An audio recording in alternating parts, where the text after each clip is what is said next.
இன்றைக்கி எங்கள் வீட்டில் என்ன டிஃபன் தெரியுமா? தக்காளி சட்னி கோதுமை தோசையும். நான் இப்போ ஆரம்பிக்க போகிறேன். ஒரு அடுப்பை பற்ற வச்சுக்கோங்க. பற்ற வச்சுட்டு ஒரு வடை சட்டி வைங்க. வடை சட்டி வச்சு அதில் 2 ஸ்பூனோ 3 ஸ்பூனோ எண்ணெயை ஊற்றிக்கோங்க. ஊற்றிட்டு தக்காளியை முழுசாகவே போட்டுருங்க. போட்டுட்டு அந்த எண்ணெயில் நல்லா வதக்குங்க. அது நல்லா வதங்கி அந்த வதங்கிறதுக்குள்ளே வெங்காயம், பச்சை மிளகா, வெங்காயத்தை நீளமாக வெட்டிக்கோங்க. வெட்டி பக்கத்தில் வச்சுக்கோங்க. வச்சுக்கிட்டு இந்த தக்காளி வதங்கட்டும், நல்லா வதங்கட்டும். நல்லா அடிக்கடி கிண்டி கிண்டி விடுங்க.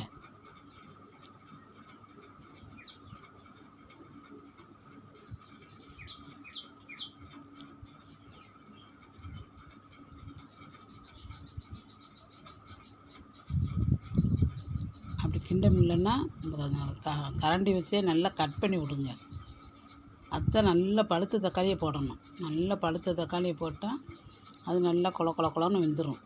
இல்லைன்னா இந்த மாதிரி கரண்டி வச்சு கட் பண்ணி போட வேண்டியது வரும். ஆனால் டேஸ்ட்டு சூப்பராக இருக்கும். ஒரு நாளைக்கு செஞ்சு பாருங்கள். உங்களுக்கு பிடிச்சிருந்தா அடிக்கடி செஞ்சு பாருங்கள். வேலை ஈஸி. இந்த சட்னி செய்கிறது ரொம்ப ஈஸி. இது ஒவ்வொருத்தங்க எண்ணெயை ஊற்றி கடுகு போட்டு வெங்காயம் பச்சை போட்டு வதக்கி இந்த தக்காளி போட்டு வதக்கிட்டு கிடப்பாங்க. இது தாளிக்கெல்லாம் ஒன்றும் செய்ய வேண்டாம். சும்மா தக்காளியை நல்லா எண்ணெயில் போட்டு வதக்கணும். நல்லா வதக்கிட்டு கொஞ்சம் வெயிட் பண்ணுவோம்.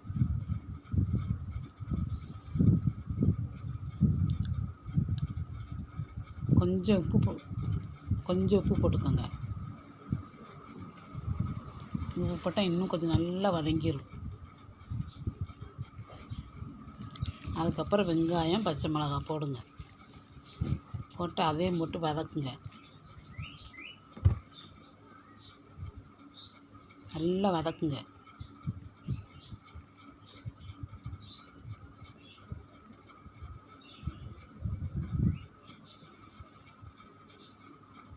நல்லா தக்காளி மசிகிற வரைக்கும் வதக்கிடுங்க.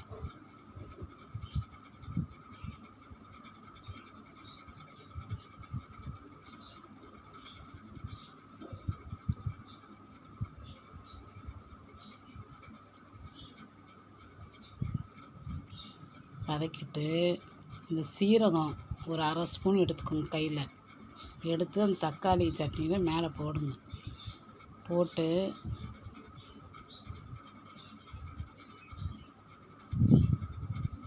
அதையும் நல்லா கிண்டி விடுங்க.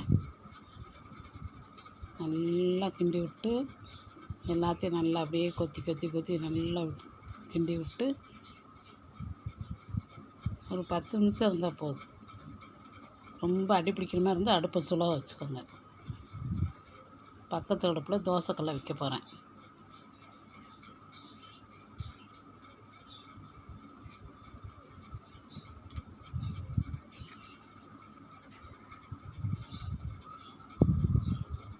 தோசைக்கல்ல எண்ணெயை தடவி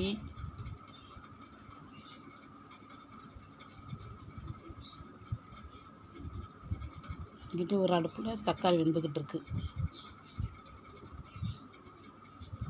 இதான் நான் கரைச்சி வச்ச கோதுமை மாவு. இதில் கொஞ்சம் உப்பு, ஒரு முட்டை, 1 டம்ளர் மாவுக்கு 1 முட்டை, கொஞ்சம் உப்பு போட்டு கலக்கி வைக்கணும். இங்கிட்டு இந்த தக்காளியை ஆஃப் பண்ணிடணும். நல்லா கெட்டியாக இருக்கும்போது ஆஃப் பண்ணி மூடி வச்சிடணும். இங்கிட்டு தோசைக்கல் காஞ்சிருச்சு. அதில் தோசை ஊற்ற போகிறேன். கோதுமை தோசை.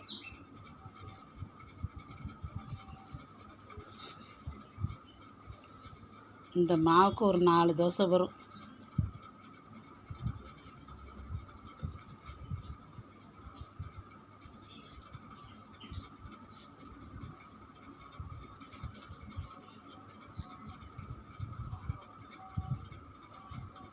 சுற்றி எண்ணெய் ஊற்றிக்கோங்க. ஏன்னா அந்த கட்டையில் லைட்டாக தான் எண்ணெய் இருக்கும்.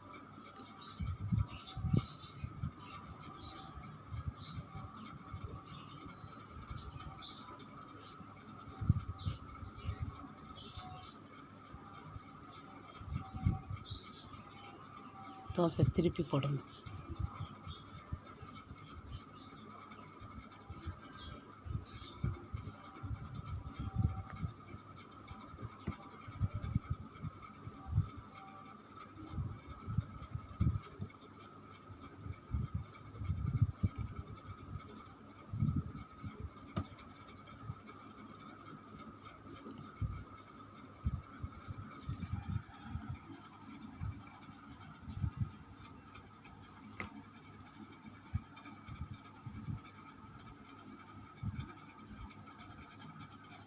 ஒரு தோசை ஊற்றியாச்சு.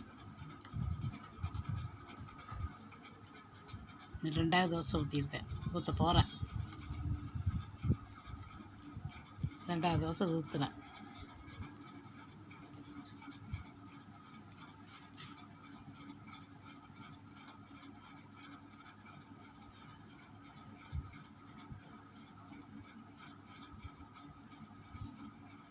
நல்லா தான் ஊற்று.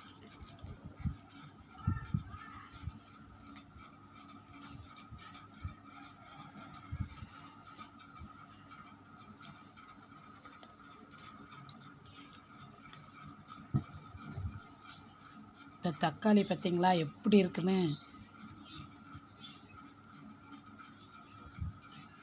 தக்காளி பார்த்தாலே எச்சி ஊறும்.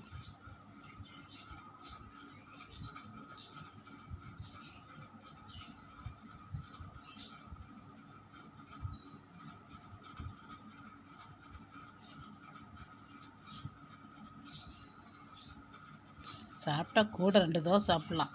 என் பேரன் அதை சாப்பிட்டுட்டு சூப்பராக இருக்குன்னு சொன்னான்.